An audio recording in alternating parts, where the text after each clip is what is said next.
Bonjour, je m'appelle Frédéric Henkin. Je suis coach et formateur pour aujourd'hui et demain. Dans cette vidéo, nous allons parler d'un outil que nous utilisons énormément dans le coaching, c'est la communication non verbale.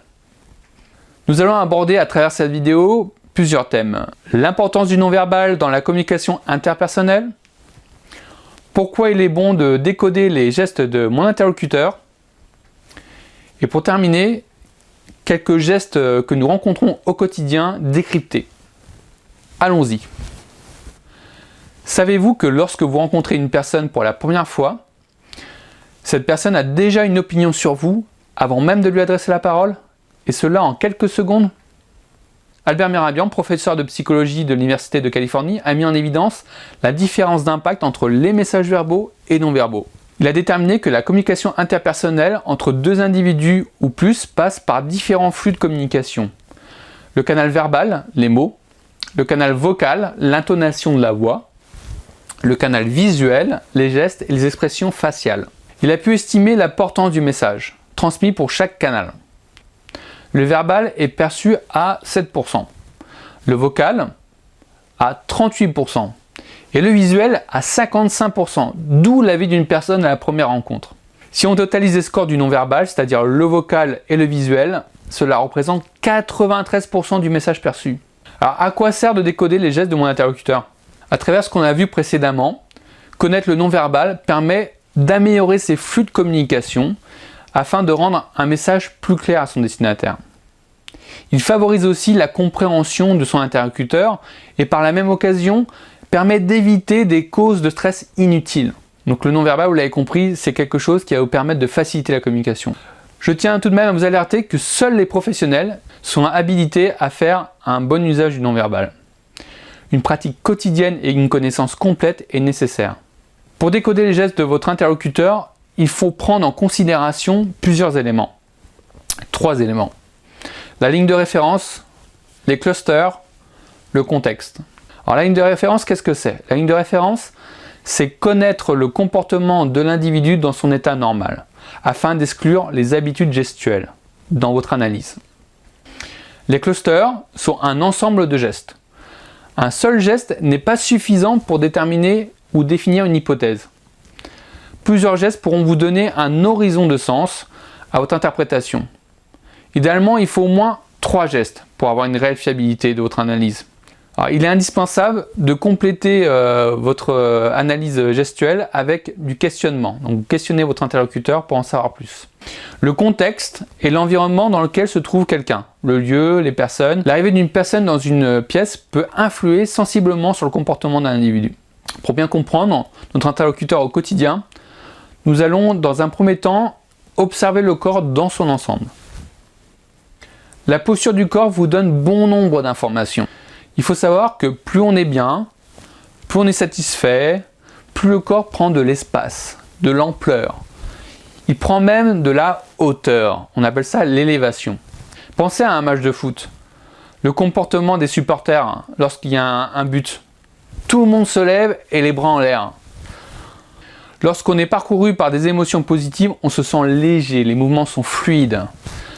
A contrario, lorsque nous sommes dans une situation d'inconfort, nous réduisons notre propre espace. Lorsqu'une personne est dans l'inconfort, elle a tendance à protéger de ses parties vulnérables. Les parties vulnérables du corps sont les parties génitales, abdominales, le cou, la tête. L'individu peut utiliser comme moyen de protection des gestes barrières, soit en utilisant les objets de son environnement, soit en positionnant des membres de son corps devant les parties vulnérables. Par exemple, le croisement de bras ou une jambe sur un genou quand on est assis. La position de la tortue. L'autre jour, j'ai observé lors d'un cocktail une personne qui mettait ses 2 mains sur son verre et qui positionnait le verre devant elle, comme ça. Et ben, c'est bien une protection. Des gestes tranquillisants, apaisants vont se manifester dans des situations de stress à travers des autocontacts, comme des massages, des frottements ou des grattages. Donc on voit souvent un grattage de joues, frottement de nez. Tout cela, c'est pour rassurer. On voit aussi massage de la nuque ou massage des cheveux. Comment savoir si vos propos intéressent votre interlocuteur? Si votre interlocuteur porte un intérêt à votre discussion, il va naturellement se pencher, se rapprocher de vous, arborant un visage décontracté, souriant. Par contre, s'il n'adhère pas à vos propos, il prendra une position de recul et mettra de la distance entre vous. Il aura plutôt une expression faciale assez froide. De même, les pieds sont un très bon indicateur de là où l'esprit souhaite aller. Dans le cas où votre interlocuteur ne souhaite pas continuer la conversation, ses pieds vont naturellement se diriger vers la sortie et non dans votre direction. Les pieds et les jambes sont les parties du corps les plus authentiques et difficilement contrôlables. Alors, quelles sont les préférences de votre interlocuteur? Grâce à la logique de placement, votre interlocuteur vous renseigne sur ses préférences. Sachez que dans tous les pays occidentaux où on écrit de gauche à droite, on a tendance à placer à gauche ce que l'on préfère. Alors il n'y a pas d'effet ping-pong, hein. C'est pas parce que l'individu commence par la gauche qu'elle va aller à la droite ensuite. Hein. Si c'est important, elle va rester à gauche. Par exemple, dans la manifestation pour la liberté d'expression et les droits républicains, j'ai croisé des Charlie et des non-Charlie. Alors si j'ai dit Charlie comme ça, c'est que je suis plus tendance à être Charlie. On peut aussi faire le placement avec la tête, comme ceci. Alors qu'est-ce qu'une micro-expression? Les micro-expressions sont des signes caractérisant une émotion qui sont lâchés très rapidement, en une fraction de seconde. Elles peuvent paraître anodines, mais au contraire, elles révèlent une réelle émotion, qui est dissimulée, qui est cachée, qu'on essaye de dissimuler. Intéressons-nous maintenant à quelques gestes que vous pouvez rencontrer au quotidien, à la maison, au travail. Alors, on va commencer par les parties du corps basses, donc les jambes. Au niveau des jambes, contrairement à ce que l'on pourrait croire, les jambes croisées sont signe de bien-être. À la base, les jambes servent à nous faire fuir d'un danger. Si vous avez les jambes croisées, c'est que vous ne vous sentez pas en situation de danger. Lorsque des personnes sont en train de discuter, debout, et qu'elles ont toutes les deux les jambes croisées, c'est plutôt bon signe, c'est qu'elles sont installées confortablement dans la discussion. Si l'une des personnes décroise et pose bien les pieds à plat, c'est qu'elle souhaite passer à autre chose.